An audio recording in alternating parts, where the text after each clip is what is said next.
राम राम जी दोस्तों, स्वागत है आपका एक बार फिर आपके अपने YouTube channel the news flix Bharat पर। दोस्तों, जैसा कि आप टाइटल देखकर ही समझ गए होंगे कि पूरी दुनिया है हैरान, हमने नंगा कर दिया पाकिस्तान, लेकिन देश के अंदर मौजूद है अभी भी नमक हराम। और ये बात ऐसे ही नहीं कही जा रही है। ऑपरेशन सिंदूर, जिसको की सेना ने और सरकार ने कभी नहीं कहा कि ये युद्ध है, उन्होंने ये कहा कि ये रिवेंज है, ये एक ऑपरेशन है जो कि उस टेरर एक्टिविटी के अगेंस्ट किया गया है जो पहलगाम में हुई। और उसके बाद जिन 9 आतंकी ठिकानों को निशाना बनाया गया उनकी लिस्ट भी जारी की, और हमसे पहले पाकिस्तान ने जारी कर दी। ठीक इसीलिए मैंने कहा कि नंगा हो गया पाकिस्तान। ठीक है। और उसके बाद जो 11 मिलिट्री के ठिकाने थे, पाकिस्तानी सेना के जो ठिकाने थे मिलिट्री के, उनको निशाना बनाया गया। उसमें भी सरकार ने ये कहा कि हमने किसी भी तरह से किसी भी नागरिक को नुकसान नहीं पहुंचाया है। हमने जो भी कार्रवाई की है वो कार्रवाइयाँ सिर्फ और सिर्फ हमारी आतंक के विरुद्ध थी। और जब सेना ने पाकिस्तानी मिलिट्री के 11 ठिकानों को निशाना बनाया, वो भी कब? जब पाकिस्तान ने रिटेलिएट किया। पाकिस्तान ने भारत के लगभग 26 से 27 शहरों को निशाना बनाकर उन पर मिसाइल छोड़ी। वो तो हमारा एयर डिफेंस सिस्टम इतना मजबूत है जिसके कारण ये सारे जो हमले थे वो नाकाम हुए। लेकिन फिर भी उसने निशाना तो बनाया, तो जाहिर सी बात है क्रिया की प्रतिक्रिया बहुत जरूरी है। और जो लोग हमारे खिलाफ षड्यंत्र रचेंगे उनको जवाब देना भी जरूरी है।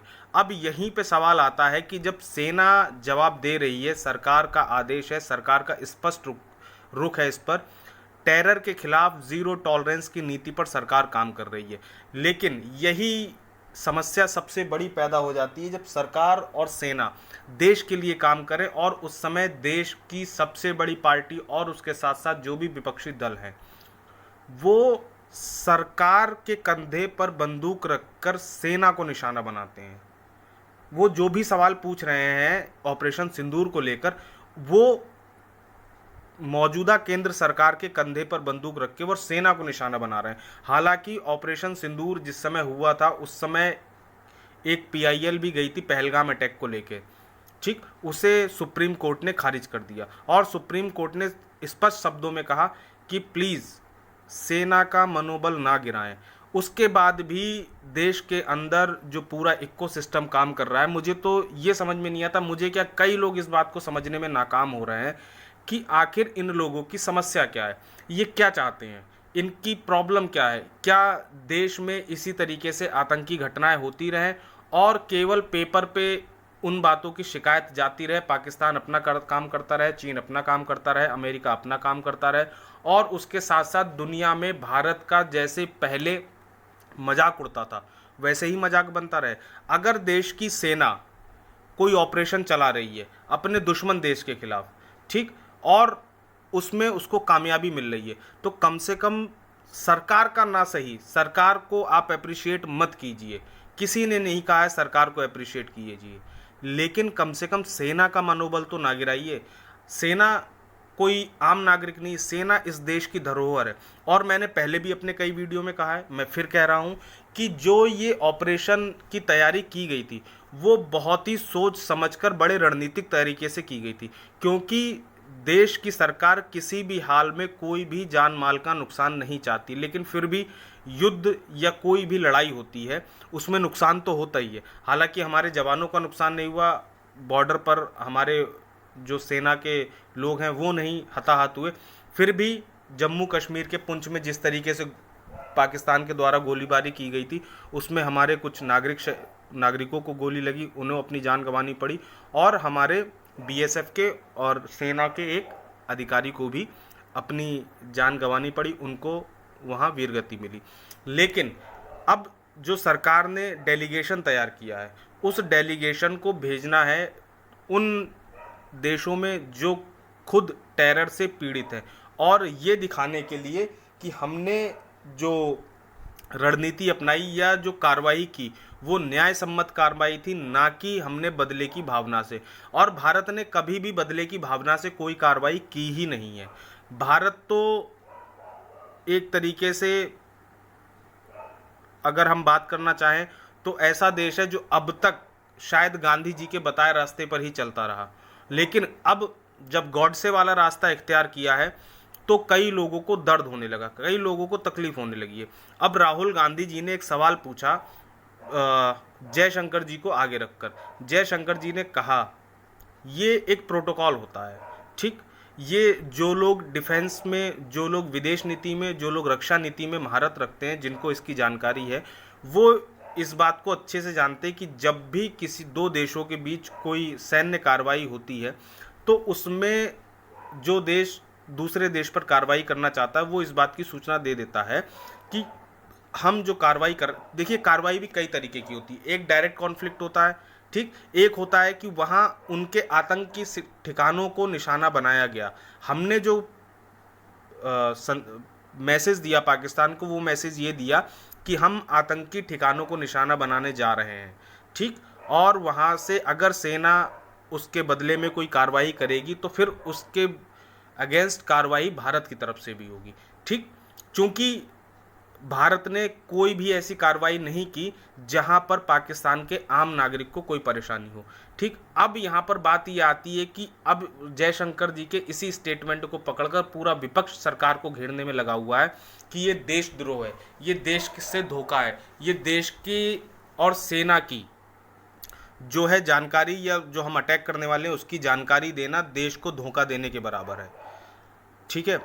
लेकिन मान लेते हैं चलिए एक बार को कि ये देश को धोखा देने के बराबर है, देश की जो रणनीति थी उसको लीक आउट किया गया, एक बार को अगर हम इस बात को मान लें तो भी पाकिस्तान ने क्या कर लिया, इतना सब कुछ पता होने के बाद में, टाइमिंग पता होने के बाद में पाकिस्तान ने कर क्या लिया।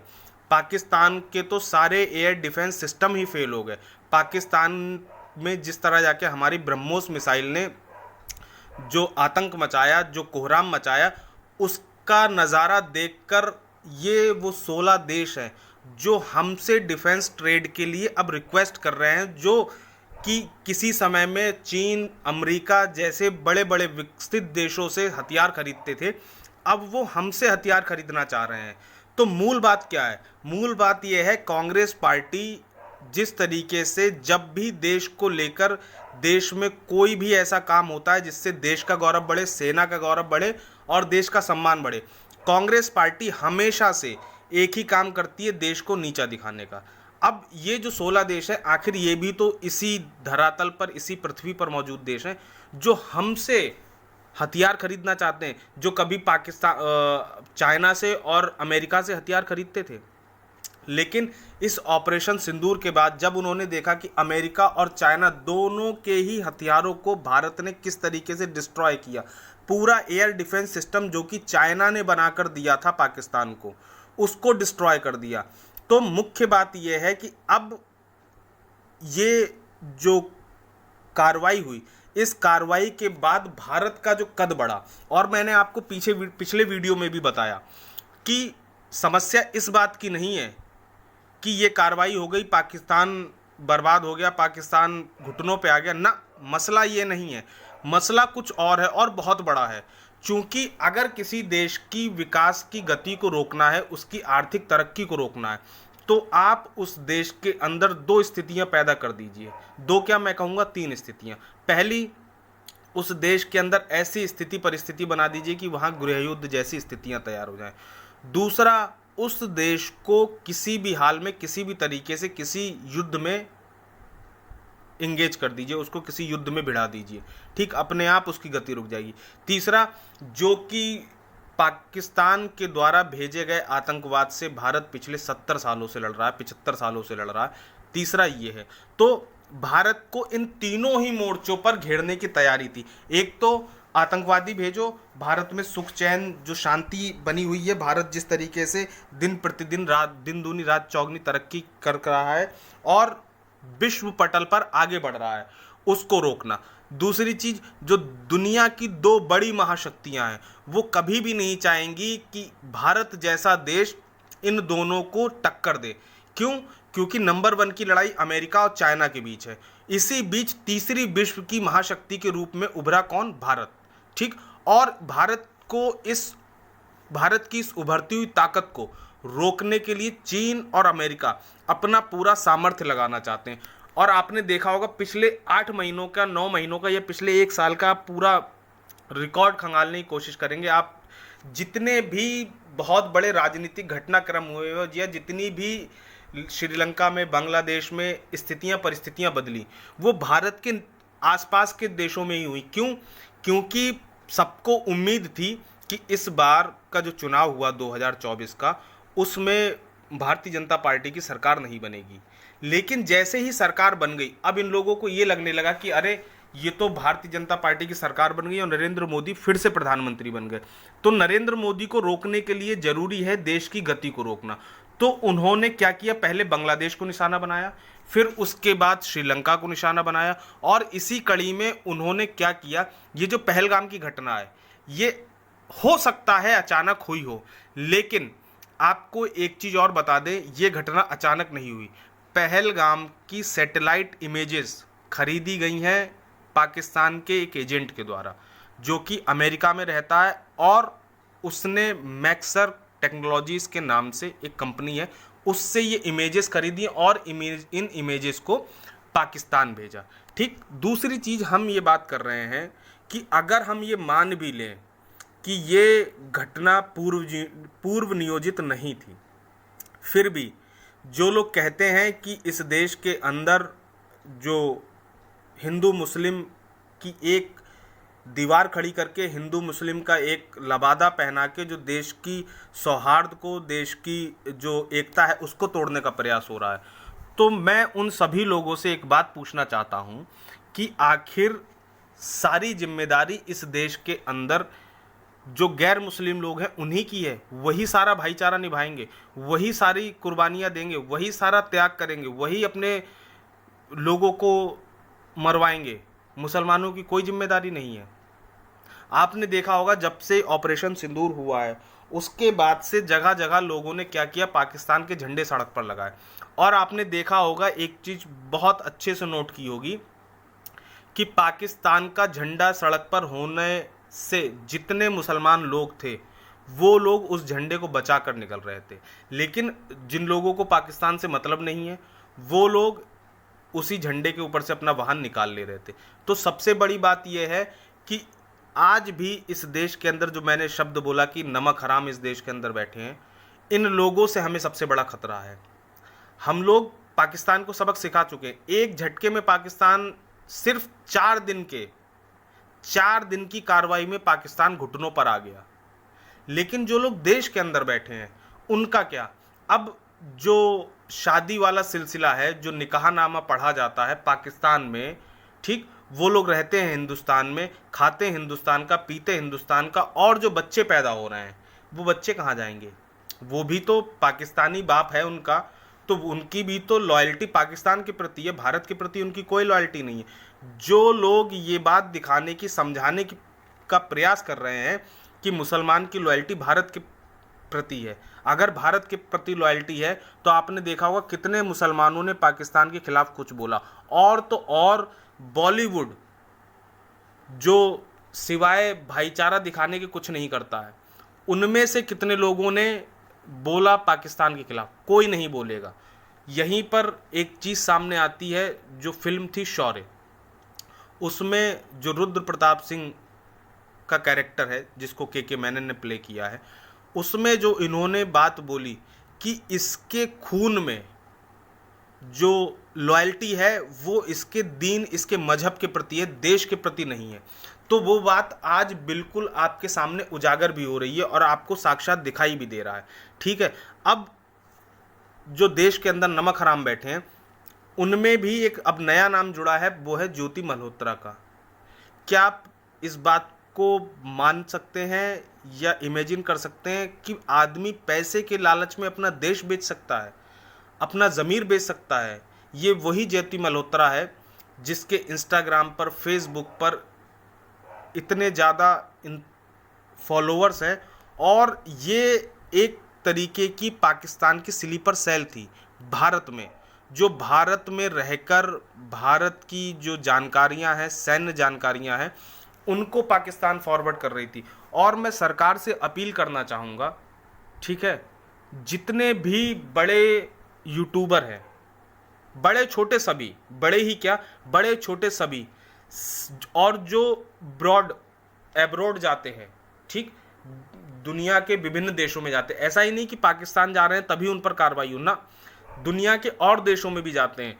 तो वो क्यों जाते हैं, क्या उनका मकसद रहता है, क्या उनका रूटीन रहता है, किन लोगों से वो मिलते हैं, कितनी देर मिलते हैं, अगर संभव हो सके, हालांकि ये बहुत मुश्किल काम है, लेकिन फिर भी संभव हो सके तो उन सब से इसके संबंध में जानकारी जुटाई जानी चाहिए।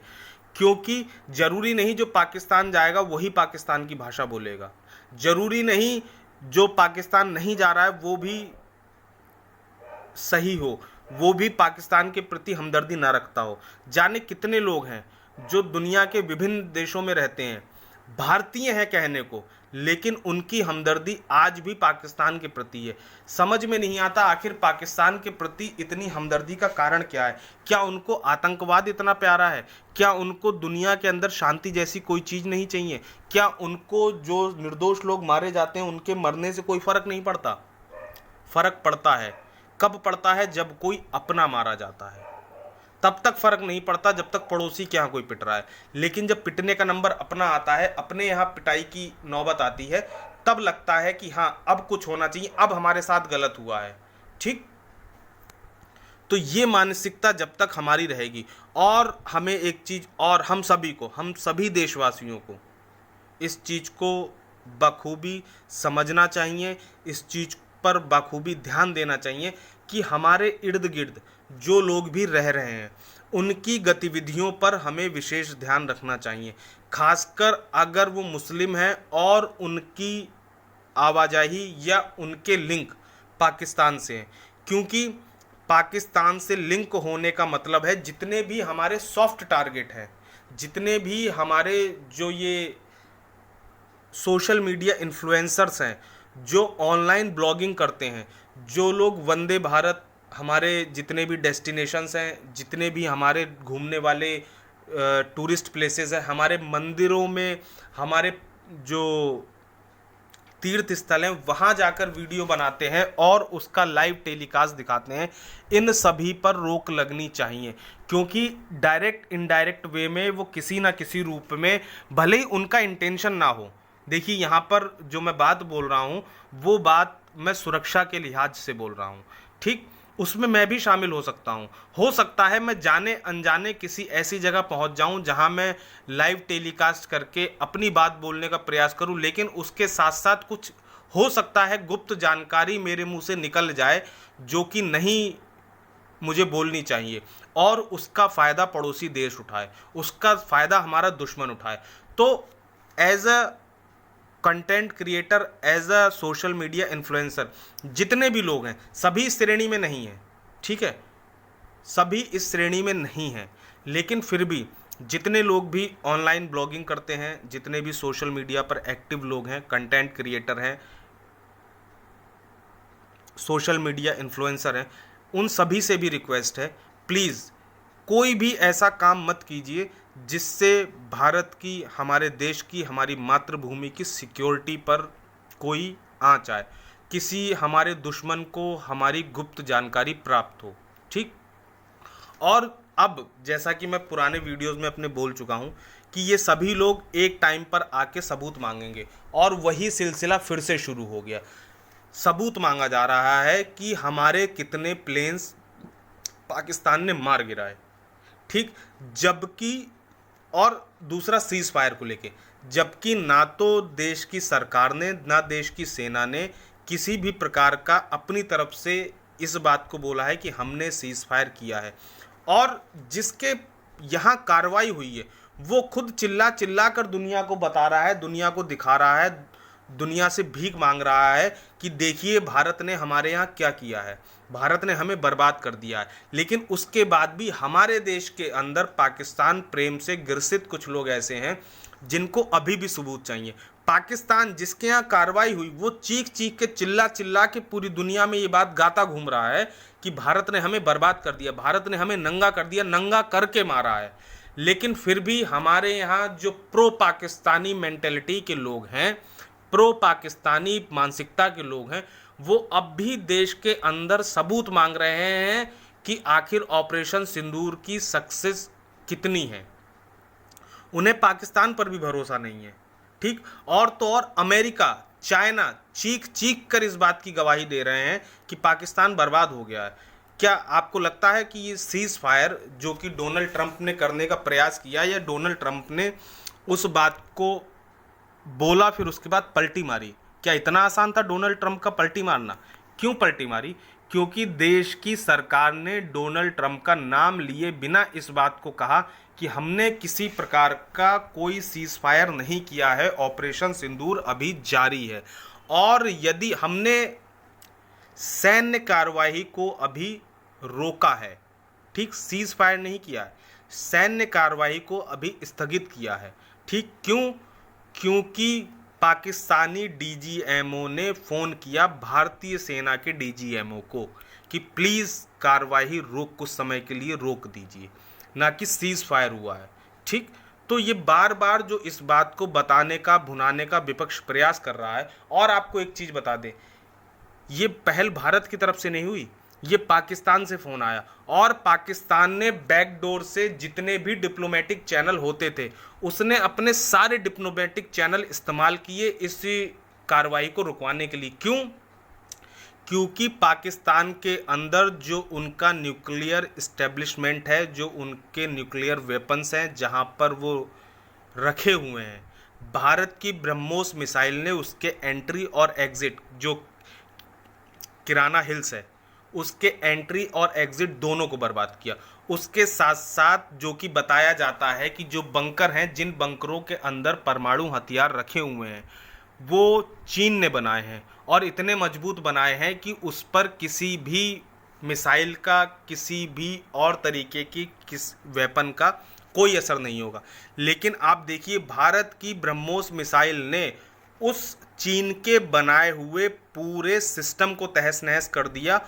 और जो मुख्य बात है, ये जो सीज फायर चिल्लाया जा रहा है, या जो पाकिस्तान अपनी बड़ाई करने का, अपनी बर्बादी को छुपाने का, अपने आप को थोड़ी देर स्थिर करने का जो प्रयास कर रहा है, उसका मकसद ये है, उसका कहना ये है कि उसके यहाँ उसके न्यूक्लियर जो वेपन्स हैं उनको नुकसान हुआ है, वहाँ से रेडिएशन निकलना शुरू हो गया है, और वो ऐसा ना हो वो रेडिएशन फैल जाए, उससे वहाँ की आम जनता को परेशानी हो, वहाँ की आम जनता उससे ग्रसित हो जाए, इसलिए ये कार्रवाई रोकने की मांग की गई। दूसरा, ये बात हम नहीं कह रहे, ये आप गूगल पर सर्च करेंगे, मिस्र और अमेरिका दोनों के ही प्लेन्स, वो प्लेन्स जो न्यूक्लियर रेडिएशन को ख़त्म करने के लिए, न्यूक्लियर रेडिएशन को रोकने के लिए, पूरी तरीके से, एक तरीके से उनका काम ही है न्यूक्लियर रेडिएशन को रोकना, वो पाकिस्तान पहुंचे हैं। तो इसकी गवाही, इस कार्रवाई की मिसाल तो आप लोगों के सामने है कि पाकिस्तान का न्यूक्लियर जो इस्टेब्लिशमेंट है वो भी भारत की ताकत से छूटा हुआ नहीं है। भारत जब चाहे तब उनके न्यूक्लियर इस्टेब्लिशमेंट को तबाह कर सकता है। और चूंकि चाइना इतना घबराया हुआ क्यों है, चाइना इतना डरा हुआ क्यों है? क्योंकि जितने भी एयर डिफेंस सिस्टम पाकिस्तान में मौजूद थे वो चाइना के थे। दूसरा, इस न्यूक्लियर इस्टेब्लिशमेंट को सुरक्षित रखने की जिम्मेदारी भी अगर हमें एक उसमें बोलें शब्द में, तो वो भी चाइना ने ही बनाई है, और हर जगह पे चाइना फेल हुआ है। ठीक, तो अब जिस तरीके से भारत इंटरनेशनल लेवल पर, अंतर्राष्ट्रीय स्तर पर, भारत और भारत के प्रधानमंत्री का जो कद और पद बढ़ रहा था, उस कद और बढ़ते हुए पद को रोकने के लिए चाइना और अमेरिका इनडायरेक्ट वे में भारत के खिलाफ रणनीति बना रहे हैं, इनडायरेक्ट वे में। ठीक, और ये तो आप सभी के सामने ही है कि जैसे ही भारत ने पहलगाम अटैक को कंडेम किया और भारतीय प्रधानमंत्री ने स्पष्ट शब्दों में कहा कि इसका बदला लेंगे, हर हाल में लेंगे, तभी पाकिस्तान के जो प्रधानमंत्री हैं उनको बवासीर हो गई। बताइए।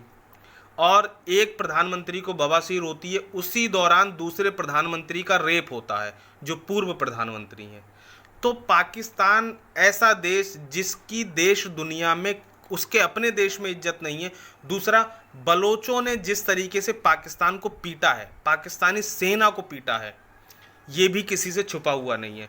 तो जब बलोचिस्तान पाकिस्तान की सेना को पीट सकता है तो भारत तो अपने आप में एक महाशक्ति है। तो ये जो पूरा सिस्टम काम कर रहा है प्रो पाकिस्तान मेंटेलिटी का, कांग्रेस पार्टी भारत से, भारत की सेना से, भारत की सरकार से ये सवाल पूछ रही है कि आखिर हमें ये चीज़ बताई जाए कि कितना नुकसान हुआ, हमारे कितने प्लेन गिराए गए।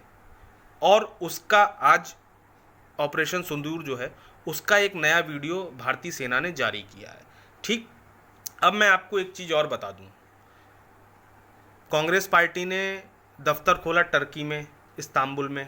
क्या ज़रूरत थी? टर्की हमारा दुश्मन, जो कि खुले आम चाइना और टर्की दो देश हैं जो पाकिस्तान की मदद कर रहे हैं। ठीक, दूसरी चीज़, आपने चाइना की कम्युनिस्ट गवर्नमेंट के साथ एमयू साइन किया, आज तक बताया उस एमयू में क्या था, उस किस लिए आपने साइन किया? और जब भी देश इस तरीके से आर्थिक रूप से, सैन्य रूप से सक्षम अपने आप को दिखाने का प्रयास करता है, तभी कांग्रेस पार्टी देश की सैन्य क्षमता पर और आर्थिक स्थिति पर सवाल क्यों उठाने लगती है।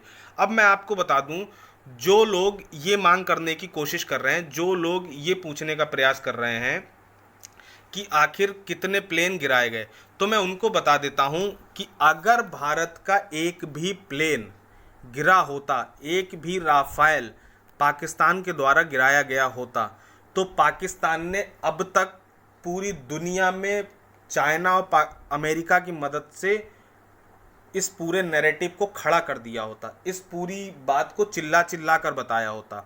और तो और आप एक चीज़ और सोचिए, जब सैटेलाइट की इमेजेस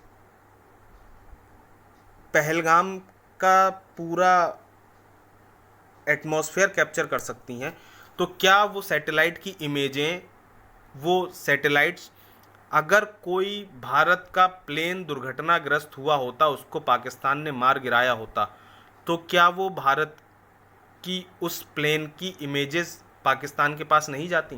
क्या आप इस बात पर भरोसा कर सकते हैं कि जो आज से लगभग 25-26 साल पहले, ठीक, भारत ने परमाणु परीक्षण किया था, उस परमाणु परीक्षण पे जहां पोखरण में हुआ था, उसके आसपास की जितनी गतिविधियां आज से 25-26 साल पहले, ठीक, उसकी निगरानी सैटेलाइट से अमेरिका कर रहा था।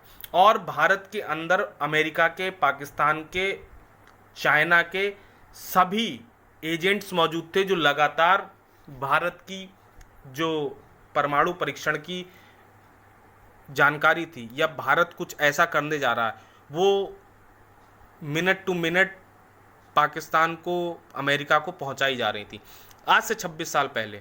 तो क्या अब वही अमेरिका इतना सक्षम नहीं हो चुका है? वो अमेरिका इतना सक्षम नहीं है कि उसके सैटेलाइट इतने सक्षम नहीं है कि वो आज की डेट में इमेजेस कैप्चर कर सकें, जबकि तब से और अब से टेक्नोलॉजी ज़मीन आसमान छू चुकी है, ज़मीन से आसमान पर पहुंच चुकी है, एआई का ज़माना चल रहा है।